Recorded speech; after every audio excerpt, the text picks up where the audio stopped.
दोस्तों आज की वीडियो बहुत स्पेशल होने वाली है क्योंकि आज हम वेडनेसडे सीरीज को एक्सप्लेन करने वाले हैं। ये एक्सप्लेनेशन 2 पार्ट्स में रहेगी, यानी आज की वीडियो में हम सीरीज के पहले 4 एपिसोड्स को कवर करेंगे और अगली वीडियो कल ही आ जाएगी जिसमें हम बाकी के 4 एपिसोड्स के साथ साथ कुछ थियरीज पे भी बातें करेंगे। अब वीडियो शुरू करने से पहले मेरी आप सबसे रिक्वेस्ट है कि अगर आपको हमारी वीडियोस पसंद आती है तो हमें सब्सक्राइब जरूर करें। So now with that said, let's roll the intro.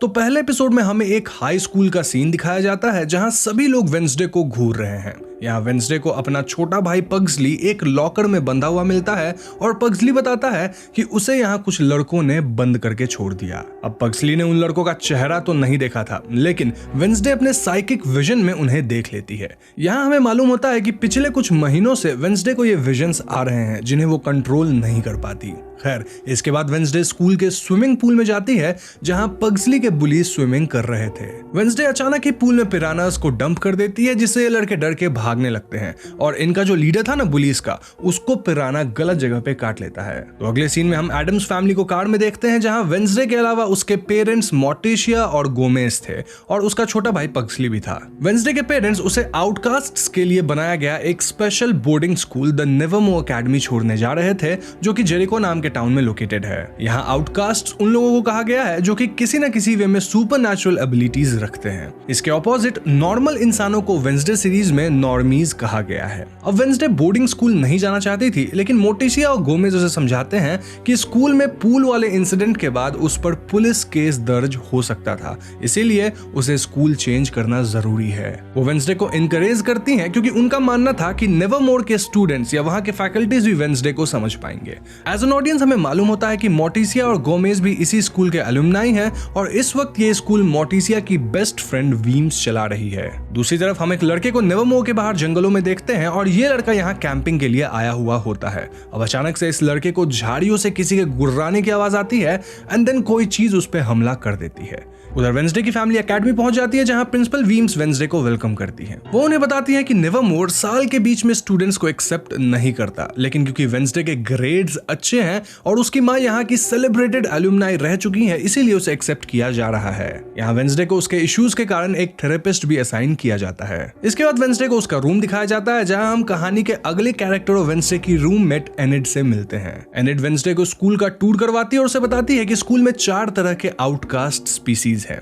पहले है फैंग्स जिसे वैम्पायर्स भी कह सकते हैं, देन फर्स जो कि वेयरवुल्व्स हैं, देन स्केल्स जो कि साइरेंस हैं, देन स्टोनर्स जो कि गॉर्गन्स हैं। यहाँ एनिड एक वेयरवुल्फ है। नाउ साइरेंस एक तरह के माइथोलॉजिकल बीइंग होते हैं जो कि ह्यूमन फॉर्म में दिख सकते हैं, लेकिन एक्चुअली में वो मरमेड तरह के क्रीचर हैं। इनकी आंखें पानी की जैसी नीली होती है और ये अपने साइरन सॉन्ग जैसे आवाज से लोगों को मैनिपुलेट कर सकते हैं। गॉर्गन्स भी ग्रीक माइथोलॉजी से आए हैं जहां मेड्यूसा की तरह इनके बालों की जगह स्नेक्स होते हैं और ये लोगों को स्टोन में तब्दील कर सकते हैं। अब कहानी में आगे एनिड बताती है कि स्केल्स की लीडर बियांका है जो कि स्कूल के सोशल सर्कल में सबसे ऊपर है। एनिड वेडनेसडे से उसके पिछले स्कूल वाले स्विमिंग पूल इंसिडेंट के बारे में पूछती है और वेडनेसडे इस बात को कंफर्म करती है, साथ ही उसे कोई रिग्रेट भी नहीं था। अब वेडनेसडे के पेरेंट्स उसे अलविदा कहने आते हैं और मोर्टिशिया जाते हुए उसे एक क्रिस्टल बॉल और एक नेकलेस गिफ्ट करती है। ये नेकलेस ऑब्सीडियन स्टोन का बना हुआ था और मोर्टिशिया बताती है कि ये वेडनेसडे को प्रोटेक्ट करेगी, लेकिन वेडनेसडे अपनी माँ से कहती है कि वो बहुत जल्द ये स्कूल छोड़ के भाग जाएगी और उन लोगों को उसका पता कभी नहीं चलेगा। जाते हुए गोमेज और मोर्टिशिया उस पर नजर रखने के लिए एक ह्यूमन हैंड जैसे क्रीचर को छोड़ देते हैं जिसका नाम है थिंग। दूसरी तरफ शहर के शेरिफ को उस टीनेज की कटी छटी लाश जंगल में मिलती है जिसपे किसी ने अटैक किया था। हमें मालूम होता है कि ऐसे कई इंसिडेंट्स पिछले दिनों टाउन में हो रहे हैं और पुलिस का शक नेवरमोर एकेडमी के आउटकास्ट्स पे है, लेकिन सबूत ना होने की वजह से वो कुछ नहीं कर पा रहे। ऐसे में वो मीडिया को इत्तला कर देते हैं कि जंगल में कोई बियर अटैक्स हो रहे हैं तो टाउन के सभी लोग उधर ना जाएं और सुरक्षित रहें। इधर वेडनेसडे स्कूल के माहौल में ढलने की कोशिश करती है जहां एक स्वॉर्ड फाइट के दौरान वो बियांका से दुश्मनी मोल लेती है। यहाँ वो रोवन के लिए बियांका से लड़ती है, लेकिन बियांका उसे ओवरपावर कर लेती है। नेक्स्ट सीन में हम देखते हैं कि वेडनेसडे के ऊपर एक पत्थर टूटकर गिरने वाला होता है, लेकिन ज़ेवियर उसे बचा लेता है। यहाँ ज़ेवियर बियांका का एक्स बॉयफ्रेंड है और वो रिवील करता है कि बचपन में एक फ्यूनरल के दौरान वेडनेसडे ने भी उसकी जान बचाई थी। आगे हम देखते हैं कि वेडनेसडे थिंग को अपने पर नजर रखते हुए पकड़ लेती है और उसे जिंदा छोड़ने के बदले उसे अपना गुलाम बना लेती है ताकि थिंग उसे स्कूल से भागने में मदद कर सके। अगले दिन प्रिंसिपल वीम्स वेंसडे को उसके थेरेपिस्ट डॉक्टर किनबॉट के पास लेकर जाती है, लेकिन वेंसडे बहाना बना के वहां से भाग जाती है। वो एक ट्रक ड्राइवर से मदद लेने की कोशिश करती है, लेकिन ये ड्राइवर उसके साथ काफी रूडली बिहेव करता है। हम समझ पाते हैं कि टाउन में सभी लोग नॉर्मीज हैं और वो आउटकास्ट्स को काफी बुरी तरह ट्रीट करते हैं। एक विजन में वेंसडे इस ड्राइवर की एक्सीडेंट में मौत देख पाती है, लेकिन वो उसे कुछ नहीं बताती। इसके बाद वो पास ही के एक कैफे में जाती है और वहां काम कर रहे लड़के से मिलती है। इस लड़के का नाम था टाइलर और टाइलर बताता है कि उनका कॉफी मशीन अभी खराब है और उसे वेट करना पड़ेगा। वेंसडे कॉफी मशीन को खुद ठीक कर लेती है और बदले में टाइलर को उसके लिए एक टैक्सी बुलाने को कहती है ताकि वो स्टेशन जा सके। टाइलर यहाँ वेंसडे को खुद ही स्टेशन तक छोड़ने की बात करता है क्योंकि उसकी शिफ्ट 1 घंटे में खत्म हो जाएगी। अब वेंसडे यहाँ बैठकर वेट करने का डिसाइड करती है, लेकिन तभी कैफे में टाउन मेयर का बेटा अपने दोस्तों के साथ आता है और उसे हरास करने की कोशिश करता है। वेंसडे अकेले इनका सामना करती है और इन्हें बुरी तरह हरा भी देती है। तभी टाउन शेरिफ भी आते हैं और वो ये देखकर काफी शॉक्ड हो जाते हैं कि वेंसडे अकेले ही इन लड़कों पे भारी पड़ी। टाइलर उन्हें वेंसडे से इंट्रोड्यूस करवाता है और तभी वहां प्रिंसिपल वेंसडे को ढूंढते हुए आ जाती हैं। शेरिफ ये जानकर काफी हैरान होता है कि वेंसडे गोमेज एडम्स की बेटी है और वो बताता है कि उसके फादर एक कातिल है। खैर अगले सीन में हम वेंसडे को अपने डॉर्म के बाहर चेलो बजाते हुए देखते हैं और स्कूल के टीचर और स्टूडेंट्स इस म्यूजिक को काफी एंजॉय करते हैं। तभी वहां एनिड आती है और वेंसडे से पूछती है कि उसने ये चेलो बाहर कैसे निकाला, जिसपे वेंसडे उसे थिंग से इंट्रोड्यूस करवाती है। वेंसडे बताती है कि थिंग कई सालों से उसकी फैमिली के साथ रहता आया है। यहाँ हम एनिड और वेंसडे को बॉन्ड करते देखते हैं, जहां एनिड वेंसडे को बताती है कि वो अब तक वुल्फ आउट नहीं कर पाई है, विच मीन्स कि वो पूरी तरह वेयरवुल्फ में कन्वर्ट नहीं हो पाती है, जिस वजह से उसे डर है कि कहीं वो अपनी कम्युनिटी से बाहर न कर दी जाए। वापस आने पर वेंसडे एनिड के कंप्यूटर से टाइलर से कांटेक्ट करती है और उसे हार्वेस्ट फेस्टिवल के दौरान वहां से भागने में मदद करने के लिए बोलती है। फेस्टिवल के दौरान किसी तरह प्रिंसिपल से नजर बचाकर ये दोनों निकलने लगते हैं, लेकिन तभी यहाँ कैफे वाले लड़के आ जाते हैं और टाइलर एंड वेंसडे को वहां से भागना पड़ता है। इसी दौरान वेंसडे रोवन को जंगलों की तरफ जाते हुए देखती है और उसे फिर से एक साइकिक विजन आता है, जिससे उसे पता चलता है कि रोवन मुसीबत में है। वेंसडे उसे बचाने उसके पीछे जाती है और रोवन को वहां से निकलने के लिए कहती है, लेकिन रोवन बताता है कि वो जानबूझकर वेंसडे को अपने पीछे यहाँ तक लाया है क्योंकि वो उसे मारना चाहता है। रोवन वेंसडे को अपने टेलीकाइनेटिक स्किल्स की मदद से एक पेड़ में बांध देता है और उसे एक किताब से फटी हुई पिक्चर दिखाता है, जहां हम नेवरमो एकेडमी के सामने वेंसडे को खड़ा देखते हैं। रोवन बताता है कि ये तस्वीर उसके माँ की भविष्यवाणी है जो उन्होंने आज से 25 साल पहले की थी। उसकी माँ भी इसी स्कूल की स्टूडेंट थी और उनका मानना था कि वेंसडे फ्यूचर में नेवरमो एकेडमी के अंत का कारण बनेगी, इसलिए रोवन उसे मारना चाहता है ताकि वो स्कूल को प्रोटेक्ट कर सके।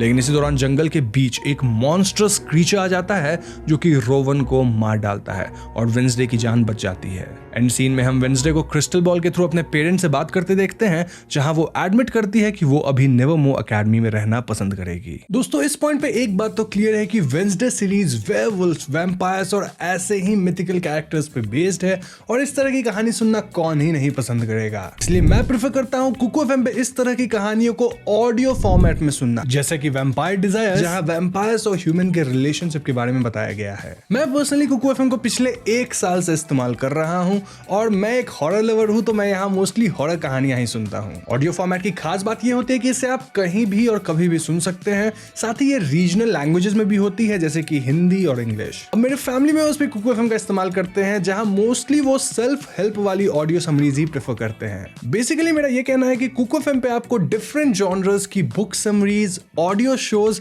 एंड इवन स्टोरीज मिल जाएंगी। और ऐसे भी नया साल आ रहा है, तो ऑडियो शोज सुनकर अपनी नॉलेज को बढ़ाने से अच्छी बात और क्या ही होगी। तो ऐसे में देर मत करो, लिंक डिस्क्रिप्शन और पिन्ड कमेंट दोनों में है, उस पर क्लिक करो, कुको एफएम को डाउनलोड करो और हाँ, वहां मेरा कोड HAUNTT50 यानी HAUNT50 का इस्तेमाल जरूर करना, ताकि ईयरली सब्सक्रिप्शन पे आपको 50% ऑफ मिल जाए। Happy listening. तो दूसरा एपिसोड शुरू होता है जंगल के सीन से, जहां पुलिस सर्च पार्टी रोवन की बॉडी को ढूंढ रहे हैं। उन्हें जंगल में कुछ नहीं मिलता। शेरिफ का मानना है कि वेंसडे झूठ बोल रही है और इस कत्ल या बॉडी के गायब होने में भी नेवरमो एकेडमी का हाथ है। इधर प्रिंसिपल वीम्स को लगता है कि रोवन भाग गया है और एंटिटी वाली कहानी अफवाह है। वो वेंसडे पर भी गुस्सा है क्योंकि शेरिफ के इन्वॉल्वमेंट से स्कूल की बदनामी हो सकती है। वेंसडे प्रिंसिपल से शेरिफ से अकेले बात करने की रिक्वेस्ट करती है और इस बात पर प्रिंसिपल पहले तो राजी नहीं होती, लेकिन फिर इस बात को मान जाती है कि उनकी कॉन्वर्सेशन बाहर लीक नहीं होगी। वेंसडे शेरिफ को बताती है कि उसे ऐसा लगता है कि कोई रोवेन की मौत को ढकने की कोशिश कर रहा है, लेकिन तभी अचानक ऑफिस में पुलिस रोवेन को लेकर आती है और उसे जिंदा देख वेंसडे बिल्कुल शॉक्ड रह जाती है। I mean, कल ही तो वो मरा था, अभी जिंदा कैसे है? एनीवेज, आगे डॉक्टर किनबॉट वेंसडे से पूछती है कि उसने रोवेन की मौत के बारे में पुलिस से झूठ क्यों कहा, लेकिन वेंसडे कुछ नहीं बोलती क्योंकि कोई उसकी कहानी पे भरोसा कर ही नहीं रहा था। वहीं टाइलर भी वेंसडे को इस बात को भूल जाने के लिए कहता है, लेकिन वो बताती है कि उसे पूरा यकीन है उसने रोवेन को मरते हुए देखा है। उसी वक्त टाइलर को एक मैसेज आता है और वो वहां से चला जाता है। स्कूल वापस आने में वेंसडे एनिड से कहती है कि वो हर हाल में सच तक पहुंचकर रहेगी और रोवेन से बात करने की कोशिश करती है, लेकिन प्रिंसिपल बताती है कि रोवेन को स्कूल से निकाल दिया गया है और ये भी कहती है कि उन्हें मालूम है कि वेंसडे के पास साइकिक एबिलिटीज हैं। वीम्स उसे अपनी मां से इस बारे में बात करने की सलाह देती है और उसे स्कूल के किसी एक्स्ट्रा करिकुलर एक्टिविटी में पार्टिसिपेट करने कह के चली जाती है। अब यहाँ वेंसडे को शक तो हो ही रहा था, इसलिए वो थिंग से कहती है कि वो रोवेन पे नजर रखे। दूसरी तरफ हम एनिड को एनुअल पोए कप के लिए तैयारी करते हुए देखते हैं और वो वेंसडे को बताती है कि हर साल ये गेम बियॉन्का जीतती आई है, लेकिन इस बार वो जीतना चाहती है। वेंसडे रोवेन से भी बात करती है और उसे उस पिक्चर के बारे में पूछती है जो रोवेन ने उसे दिखाया था, लेकिन रोवेन बिना कुछ बोले वहां से चला जाता है। वेंसडे जेवियर से भी रोवेन के बारे में पूछती है क्योंकि वो उसका रूममेट था। जेवियर बताता है कि रोवेन की दिमागी स्थिति काफी हफ्तों से खराब चल रही थी और यहाँ वो वेंसडे को टाइलर से दूर रहने की भी सलाह देता है। नाउ स्टेशन पर थिंग रोवेन का पीछा करता है और इस दौरान रोवेन वॉशरूम जाता है और वहां से एक ओल्ड मैन के रूप में बाहर निकलता है। अब थिंग ये देख नहीं पाता और उसे लगता है कि उसने रोवेन को मिस कर दिया। इधर रोवेन प्रिंसिपल वीम्स का रूप ले लेता है और हमें पता चलता है कि प्रिंसिपल वीम्स किसी का भी रूप ले सकती है। इसका मतलब ये कि रोवेन सचमुच मर चुका है और प्रिंसिपल इस बात पे पर्दा डालने के लिए उसका रूप ले रही थी। थिंग वेंसडे को बताता है कि वो रोवेन के बारे में पता नहीं कर पाया, जिससे वेंसडे उस पर गुस्सा हो जाती है। नाउ एक्स्ट्रा करिकुलर एक्टिविटी के लिए Wednesday bee keeping camp join कर लेती है, जहां उसके अलावा बस एक और स्टूडेंट है जो है यूजीन। दूसरी तरफ हम टाइलर और उसके फादर शेरिफ को देखते हैं, जहां उनके बीच अनबन चल रही थी। शेरिफ को लगता है कि टाइलर अपने थेरेपिस्ट से उनकी शिकायत कर रहा होगा क्योंकि वो उन्हें उनके कॉन्वर्सेशन के बारे में कुछ नहीं बताता, लेकिन टाइलर कहता है कि वो बस अपनी माँ के बारे में बात करता है और यहाँ शेरिफ अपनी लेट वाइफ के बारे में बात करना बिल्कुल पसंद नहीं करते थे और इसीलिए वो वहां से चले जाते हैं। खैर अगले सीन में वेंसडे एनिड से मदद मांगती है ताकि वो उसकी जगह बी कीपिंग कैंप में रह सके, जिस दौरान वो जंगलों में जाकर उस रात के इंसिडेंट के बारे में सबूत इकट्ठा करेगी। यहाँ एनिड वेंसडे से इसके बदले में थिंग से माफी मांगने को कहती है क्योंकि आपको याद होगा थिंग से वो काफी गुस्सा हो गई थी। तो वेंसडे थिंग से माफी मांगती है और शेयर करती है कि उसे डर है कि रोवेन की बात कहीं सच न हो जाए और वो इस स्कूल की तबाही का कारण नहीं बनना चाहती।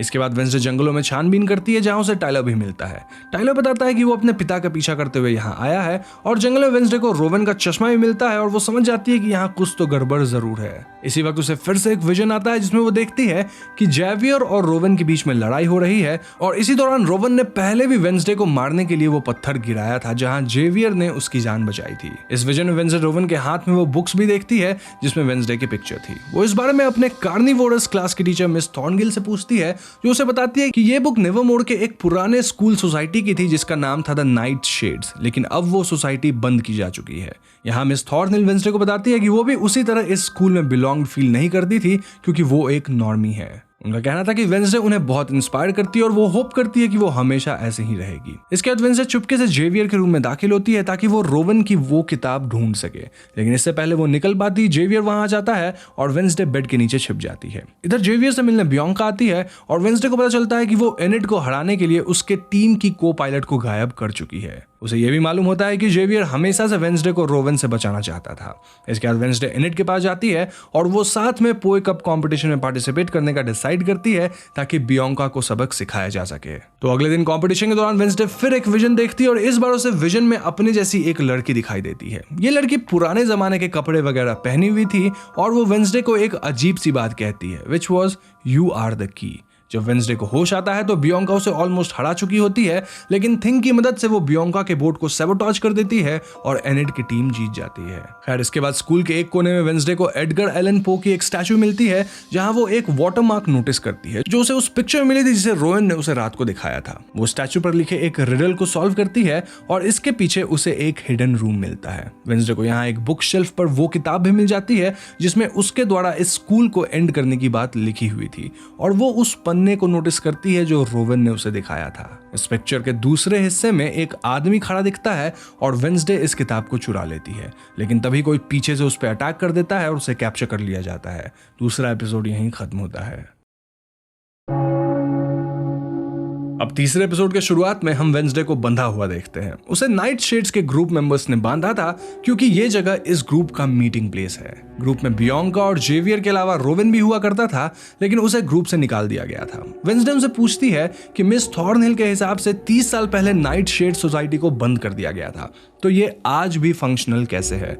इस पे जेवियर कहता है कि 30 साल पहले नाइट शेड्स के कारण एक नॉर्मी की मौत हो गई थी, जिसकी वजह से इस ग्रुप को बंद किया गया था, लेकिन एज लॉन्ग एज वो लोग कुछ गड़बड़ ना करे, प्रिंसिपल वीम्स उन्हें सीक्रेटली चलने देती है। यहाँ बियॉन्का से वेंसडे को मालूम होता है कि नाइट शेड्स एक एलीट ग्रुप है जहां शामिल स्टूडेंट्स को कई पर्क्स मिलते हैं। जेवियर सजेस्ट करता है कि उन्हें वेंसडे को इस ग्रुप में शामिल करना चाहिए क्योंकि उसकी मॉम ग्रुप की लेगेसी हुआ करती थी, लेकिन वेंसडे मना कर देती है और वहां से चली जाती है। तो अगले दिन प्रिंसिपल वीम्स अनाउंस करती है कि आज के दिन जेरिको में आउटरीच डे मनाया जाएगा, जिसमें नेवरमोर एकेडमी के बच्चे टाउन के डिफरेंट हिस्सों में वॉलंटियर बन के काम करेंगे और in the end town hall में इस टाउन के फाउंडर जोसेफ क्रैकस्टोन की स्टैचू को स्थापित किया जाएगा, जिस सेलिब्रेशन में सबको भाग लेना है। यहाँ वीम्स सेलिब्रेशन लंच में वेंसडे को चलो प्ले करने की रिक्वेस्ट करती है क्योंकि उन्होंने उसका फर्स्ट डे वाला परफॉर्मेंस सुना हुआ था। नेक्स्ट सीन में हम स्टूडेंट्स को टाउन में देखते हैं जहाँ वेंसडे जेवियर से बात करते हुए नजर आती है। वो उससे रोवन के उस पन्ने के बारे में पूछती है और जेवियर उसे बताता है कि जब उन्होंने रोवन को नाइट शेड से निकाल दिया था तब उसने ये किताब वहां से चुरा ली थी। कन्फ्रंट करने पर रोवन ने अपने टेलीकाइनेटिक एबिलिटी से उस पर अटैक कर दिया था। बैकग्राउंड में हम देख पाते हैं कि ये वही इंसिडेंट थी जिसके बाद रोवन ने वेंसडे पे स्टोन गिराकर पहली बार अटैक किया था। यहाँ वेंसडे उसे बताती है कि उसे अब भी लगता है कि रोवन की मौत हो चुकी है, जिस पर जेवियर शेयर्स कि स्कूल छोड़ने के बाद रोवन ने कभी उससे कांटेक्ट भी नहीं किया। यहाँ वेंसडे जेवियर को पूरी पिक्चर दिखाती है और जेवियर बताता है कि इस तस्वीर में वेंसडे के अलावा दिखने वाला आदमी कोई और नहीं बल्कि जोसेफ क्रैकस्टोन है, जो कि एक ओरिजिनल पिलग्रिम था। ये सुनकर वेंसडे एनिट से वॉलंटियरिंग का काम एक्सचेंज कर लेती है और उसकी जगह पिलग्रिम वर्ल्ड जाती है। अब दोस्तों, पिलग्रिम्स यहाँ टाउन के वो मेंबर्स थे जिन्होंने आउटकास्ट्स के अलावा जेरिको में सेटल किया था। पिलग्रिम वर्ल्ड इन्हीं सेटलर्स की हिस्ट्री का काइंड ऑफ एक मेला था। खैर, आगे हम जेरिको के मेयर को नेवरमोर के स्टूडेंट्स को वेलकम करते हुए देखते हैं और हमें पता चलता है कि टाउन में आउटकास्ट के खिलाफत के बावजूद मेयर नेवरमोर को सपोर्ट करते हैं क्योंकि उन्हें प्रिंसिपल वीम से काफी फंडिंग वगैरह मिलती रहती है। वो शेरिफ से भी नेवरमोर के अगेंस्ट कोई एक्शन लेने से मना करते हैं और जल्द से जल्द उस बियर्ड का पता लगाने कहते हैं जो फिलहाल टाउन के लोगों पे अटैक कर रहा है। नाउ पिलग्रिम वर्ल्ड फेयर में वेंसडे और यूजीन फज हाउस में वॉलंटियर करते हैं और इसी दौरान कैफे में वेंसडे को हरास करने वाले लड़के यूजीन को परेशान करने लगते हैं, लेकिन वेंसडे उसे बचा लेती है और कहती है कि उसमें उसे अपना छोटा भाई पग्सली दिखता है। इसके बाद वेंसडे और यूजीन किसी तरह फेयर के उस हिस्से में जाते हैं जहां जेरिको का ओल्ड मीटिंग हाउस बनाया गया था। इस मीटिंग हाउस में पुराने समय के आर्टिफैक्ट्स वगैरह रखे गए थे और वेंसडे को यहाँ एक पिक्चर मिलती है जो 1600s के ओरिजिनल मीटिंग हाउस की थी। इस पिक्चर में वेंसडे को वही लड़की मिलती है जिसे उसने पिछले दिन अपने विजन में देखा था। इस लड़की के हाथ में एक किताब थी जिसका एक डुप्लीकेट रेप्लिका यहाँ रखा गया था। इस किताब का नाम था बुक ऑफ शैडोज। अभी वेंसडे ये सब देख ही रही थी कि वहाँ फेयर की गाइड मिस अर्लीन आ जाती है। अर्लीन बताती है कि पिछले महीने तक मीटिंग हाउस में इस किताब की ओरिजिनल कॉपी थी, लेकिन किसी ने पिछले विच ट्रायल के दौरान उसे चुरा लिया। इसके बाद वेंसडे उनसे जेरिको के ओरिजिनल मीटिंग हाउस का पता पूछती है, लेकिन उन्हें इस बारे में कुछ भी नहीं मालूम था। इसके बाद वेंसडे कैफे जाती है जहां जेवियर भी वॉलंटियर कर रहा था, लेकिन वेंसडे उसे इग्नोर करके टाइलर के पास जाती है और उससे जेरिको के ओल्ड मीटिंग हाउस का पता पूछती है। टाइलर उसे पता बता देता है और उसके साथ चलने की भी बात करता है, लेकिन वेंसडे अकेले ही जाना चाहती थी और इस बात पर टाइलर वहां ड्रग एडिक्ट्स वगैरह के होने के बारे में उसे वार्न करता है। वहीं दूसरी तरफ एंटीक शॉप में वेंसडे की जगह एनिड और एजेक्स काम कर रहे होते हैं, जहां एजेक्स एक गॉर्गन है। काम करने के दौरान उनकी काफी अच्छी बॉन्डिंग होती है और एजेक्स एनिड को डेट के लिए पूछता है। एनीवेज, आगे हम वेंसडे को मीटिंग हाउस में देखते हैं जहां एक ड्रग एडिक्ट उस पर अटैक करता है, लेकिन वेंसडे थिंग की मदद से खुद को बचा लेती है। तभी हाउस के दरवाजे को छूने से उसे एक विजन आता है जिसमें वो उसी लड़की को दोबारा देखती है। इस लड़की का नाम गुडी एडम्स था और यहाँ जोसेफ क्रैकस्टोन गांव वालों को भड़का रहा था, सेइंग कि गुडी और उसकी फैमिली शैतान की औलाद है। गुडी कहती है कि वो लोग सदियों से प्रकृति के साथ तालमेल बिठाकर जेरिको में रह रहे हैं और जोसेफ ने उनकी जमीन चुराकर उनके साथ बुरा किया है। इसके बाद जोसेफ गुडी को मीटिंग हाउस में बंद कर देता है जहां उसने बाकी आउटकास्ट्स को भी बंद कर रखा था। गुडी यहाँ अपनी माँ को आजाद करने की कोशिश करती है, लेकिन उसकी माँ उसे वहां से भाग जाने को कहती है। जाने से पहले गुडी शपथ लेती है कि वो जोसेफ को नहीं छोड़ेगी और इधर जोसेफ मीटिंग हाउस में आग लगा देता है। नाउ विजन से वापस आने के बाद वेंसडे मीटिंग हाउस के बाहर उस मॉन्स्टर को देखती है जो अगले ही पल गायब हो जाता है। बाहर आने पे इसके फुटप्रिंट्स मॉन्स्टर से ह्यूमन में बदल जाते हैं और वो कंक्लूड करती है कि ये जो भी क्रीचर फीचर है वो ह्यूमन है जो कि इस फॉर्म में बदलता है। इसी वक्त यहाँ जेवियर आ जाता है जो उसे बताता है कि उसने कॉफी हाउस में वेंसडे की बातें सुन ली थी। वो यही बताता है कि उसे यकीन है कि वेंसडे रोवेन के बारे में सही कह रही है, क्योंकि उसने रोवेन से पिछले साल की तरह आइस स्केटिंग पे चलने के लिए कहा और रोवेन ने उसे टेक्स्ट करके मना कर दिया, सेइंग कि इस साल उसके पास वक्त नहीं है। लेकिन एक्चुअली में पिछले साल वो आइस स्केटिंग करने गए ही नहीं थे, मीनिंग कि जो भी रोवेन बन के उससे बात कर रहा है वो कोई और है।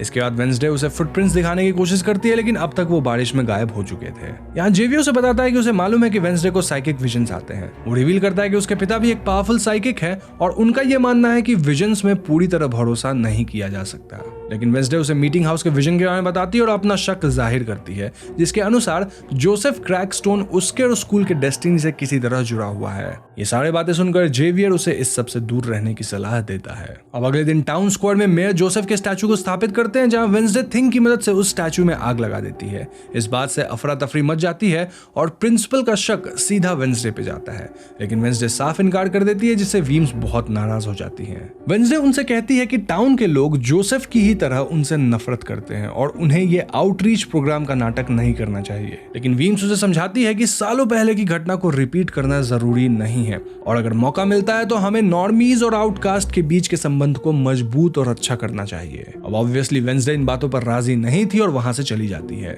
दूसरी तरफ हम देखते हैं कि मीटिंग हाउस में वेंसडे पे अटैक करने वाला ड्रग एडिक्ट को कोई मार डालता है। रात को एनिड एक्साइटेडली डेट के लिए एजैक्स से मिलने जाती है, लेकिन एजैक्स तैयार होते वक्त खुद को एक्सीडेंटली स्टोन कर देता है और नहीं आ पाता।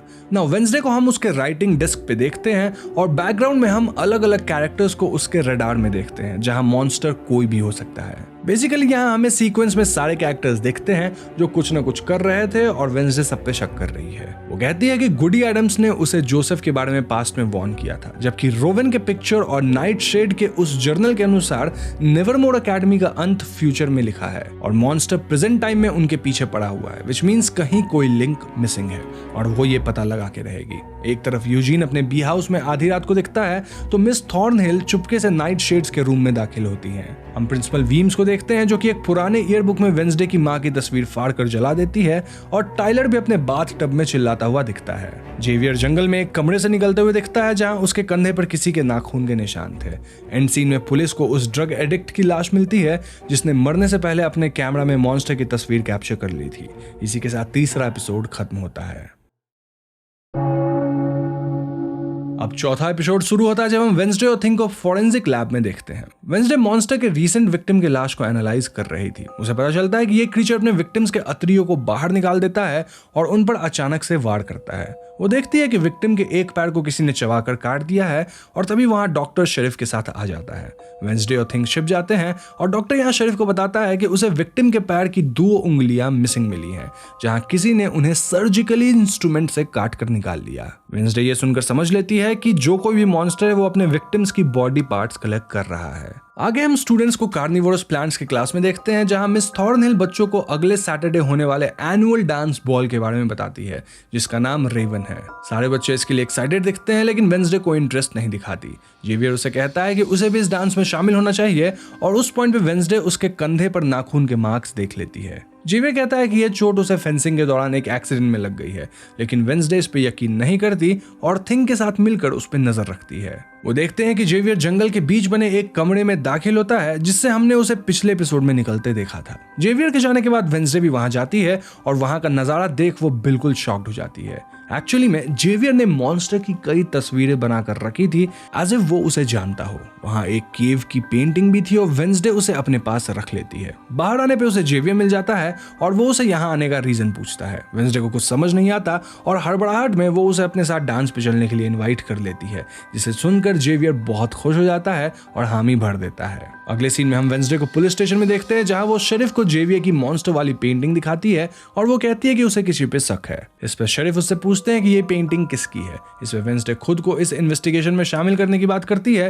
लेकिन पुलिस कहती है कि उसे कोई ठोस सबूत लाना होगा, जिसके बाद ही उसकी बात पे भरोसा किया जाएगा। नाउ बाहर उसे टाइलर मिलता है जो उसे रेवन के बारे में पूछता है। वेंसडे बताती है कि वो जेवियर के साथ जा रही है, जो सुनकर वो काफी अपसेट हो जाता है। वो कहता है कि उसे लगता है कि वेंसडे उसे पसंद करती है, जिसपे वेंसडे कहती है कि उसकी लाइफ में अभी ये सब बातों के लिए वक्त नहीं है और टाइलर वहां से चला जाता है। इधर हम एनिड को कैफे में देखते हैं जहां उससे मिलने मेयर का बेटा लूकस आता है और डांस पर उसके साथ चलने की बात करता है। एनिड यहाँ पिछले रात के लिए एजेक्स से बदला लेना चाहती थी और वो मान जाती है। इसके बाद वेंसडे को हम यूजीन के साथ बीज कैंप में देखते हैं और यूजीन जेवियर की केव्स वाली पेंटिंग देखता है और बताता है कि उसने ये केव जंगल में देख रखा है। वो इसकी लोकेशन वेंसडे को दिखाता है और वेंसडे इसके अंदर छानबीन करती है। उसे केव्स में मॉन्स्टर के विक्टिम्स की हड्डियां वगैरह मिलती है और उसका एक दांत भी मिल जाता है। वो इस दांत के डीएनए से जेवियर के डीएनए को मैच करवाने का डिसाइड करती है और इसके लिए वो वापस जेवियर के पेंटिंग्स वाले रूम में जाती है और वहां से एक कपड़ा उठा लेती है जिस पर जेवियर के ब्लड सैंपल थे। तभी जेवियर वहां फिर से आ जाता है और वेंसडे उसे डायरेक्टली इन पेंटिंग्स के बारे में पूछती है। वो कहता है कि ये मॉन्स्टर उसे अपने सपनों में दिखाई देता है और वो कोप अप करने के लिए ये पेंटिंग्स बनाता है। इनफैक्ट इस पेंटिंग को बनाते वक्त ही इनमें से एक उसकी पेंटिंग से बाहर निकल आया और उसके गले पे वार कर दिया। अब यहाँ मैं आपको बता दूं कि जेवियर की पेंटिंग्स में एक खास बात थी और वो ये कि उसकी पेंटिंग्स कुछ वक्त के लिए रियल चीज में बदल सकती थी, इसलिए वो मॉन्स्टर के उस पर अटैक करने की बात यहाँ करता है। लेकिन वेंसडे उसे केव वाली पेंटिंग दिखाती है और पूछती है कि उसे इस क्रीचर की लोकेशन का पता कैसे चला। ये देख जेवियर समझ जाता है कि वेंसडे पिछले दिन भी यहाँ इसीलिए आई थी क्योंकि उसे उस पर शक था और इसीलिए उसने जेवियर को डांस के लिए भी पूछा है। ये सब जानकर जेवियर बहुत नाराज हो जाता है और कहता है कि वो कोई मॉन्स्टर नहीं है। उसके बाद वो वेंसडे को वहां से निकाल देता है। खैर वेंसडे अब सैंपल और वो दांत लेकर शेरिफ के पास जाती है ताकि वो उनका डीएनए मैच करवा सके। इसके बाद वेंसडे और यूजीन डिसाइड करते हैं कि रेवन के दिन वो दोनों जंगल में उस केव पे नजर रखेंगे ताकि मॉन्स्टर के बारे में और पता लगा सके। दूसरी तरफ बियॉन्का और जेवियर साथ में रेवन जाने का डिसाइड करते हैं। ना रेवन के दिन हम सभी लोगों को पार्टी में देखते हैं जहां मिस थॉर्नहिल प्रिंसिपल वीम से उनके रेवन के बारे में पूछती हैं जब वो खुद नेवरमोर की स्टूडेंट हुआ करती थी। वीम्स बताती है कि उसके लिए रेवन अच्छा एक्सपीरियंस नहीं रहा क्योंकि उन्होंने जिस लड़के को डांस के लिए पूछा था उसने उन्हें एक दूसरी लड़की के लिए डिच कर दिया था। वो ये भी कहती हैं कि ये लड़की और कोई नहीं बल्कि वेंसडे की मां मोर्टिशिया थी। ये बात सुन मिस थॉर्नहिल काफी आश्चर्यचकित हो जाती है। उधर वेंसडे यूजीन के साथ जंगल जाने के लिए तैयार होती है लेकिन तभी उसके डोर पे टाइलर आ जाता है जो उसे कहता है कि उसे वेंसडे का इनविटेशन मिला और वो खुद को रोक नहीं पाया। बैकग्राउंड में हमें पता चलता है कि थिंग वेंसडे के टाइपराइटर से टाइलर को एक इनविटेशन टाइप करके भेज दिया था। वो वेंसडे के पसंद की एक ड्रेस भी चुरा कर ले आया था और अब वेंसडे इस बात से खुश नहीं होती है लेकिन फिर भी जाने के लिए तैयार हो जाती है। जब वो टाइलर के साथ निकलती है तब उसे यूजीन रास्ते में मिल जाता है जो वेंसडे को पार्टी में जाता देख काफी डिसअपॉइंट होता है। वेंसडे उसे अगली रात को केव पर नजर रखने की बात करती है लेकिन वो अकेले ही निकल जाता है। तो इसके बाद हम पार्टी का सीन देखते हैं जहां जेवियर वेंसडे और टाइलर को साथ देख बहुत अपसेट दिखता है। वो वेंसडे को बताता है कि पिछले साल टाइलर और उसके दोस्तों ने आउटरीच डे के दिन उसकी म्यूरल को डिस्ट्रॉय कर दिया था और इसी वजह से वो उसे उन लोगों से दूर रहने को कहता आया है। इस पे वेंसडे ये बात टाइलर से पूछती है और टाइलर इस बात को एक्सेप्ट कर लेता है। वो कहता है कि उसे खुद नहीं पता कि उसने पिछले साल ये सब क्यों किया था और वो खुद को फिगर आउट करने की कोशिश कर रहा है। दूसरी तरफ लूकस अपने दोस्तों से बात करता हुआ नजर आता है जहां इन लोगों ने रेवन को खराब करने का प्लान बनाया हुआ था। अब हालांकि लूकस अपने दोस्तों को मना करता है लेकिन फिर भी वो इस प्लान को एग्जीक्यूट करते हैं। वहीं यूजीन की बात की जाए तो वो जंगलों में था और वो केव पे नजर रख रहा था। Coming to party well Wednesday और टाइलर साथ में डांस करते दिखते हैं जिसे देखकर जेवियर बहुत अनकंफर्टेबल फील करता है और बियॉन्का से रिक्वेस्ट करता है कि वो अपने साइरन सॉन्ग यूज करके उसकी मदद करे ताकि वो वेंसडे को भूल सके।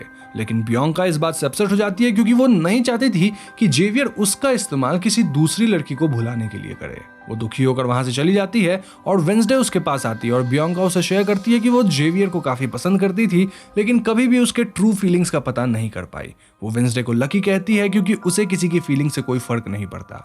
इस पे वेंसडे कहती है कि एक्चुअली में उसे अफसोस है कि उसे किसी की फीलिंग से कोई फर्क नहीं पड़ता। मीनवाइल लूकस के दोस्त अपने प्लान को एग्जीक्यूट कर लिए थे और वो पार्टी में सबके ऊपर रेड पेंट बरसा देते हैं। ये देख रेवन में अफरा तफरी मच जाती है। Now coming to Eugene well जंगल में केव के पास यूजीन को कोई तो दिखता है लेकिन इससे पहले वो इस बात को रिकॉर्ड कर पाता ये केव्स में आग लग जाती है और यूजीन को वहां से भागना पड़ता है। उधर पार्टी में क्योस के बीच वेंसडे को एक विजन आता है और वो समझ जाती है कि यूजीन खतरे में है। वो मिस थॉर्नहिल को यह बताती है और जंगल की तरफ भागती है। वहीं टाइलर किसी को टेक्स्ट करता दिखाई देता है जिसके बाद वो जेवियर से वेंसडे के बारे में पूछता है लेकिन उसे कुछ मालूम नहीं होता। नाउ एनिड लूकस को अपने दोस्तों के साथ देख लेती है और समझ जाती है कि पार्टी खराब करने का काम उनका है। इस बात के लिए वो लूकस को बुरा भला कहती है जिस पर उसके दोस्त उसे बुली करने लगते हैं लेकिन एजैक्स यहाँ आकर उसे बचा लेता है और पिछले डेट वाले दिन के लिए एनिड से माफी मांगता है। इसके बाद हमको साथ में देखते हैं और दूसरी तरफ जंगल में भागते हुए यूजीन पे मॉन्स्टर अटैक कर देता है और वेंसडे और मिस थॉर्नहिल उसे खून से लथपथ हालत में पाती हैं। यहीं पे चौथा एपिसोड खत्म हो जाता है।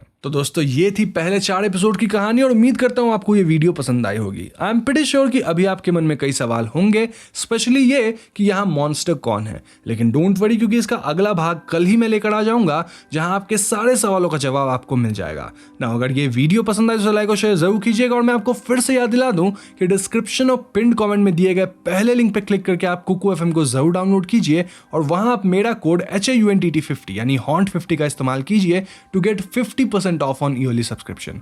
जाने से पहले हमारे चैनल हॉन्टिंग ट्यूब को सब्सक्राइब करके बेल आइकन को जरूर दबा दीजिएगा, क्योंकि हम अपने चैनल पे ऐसे वीडियोस लाते रहते हैं। पीस।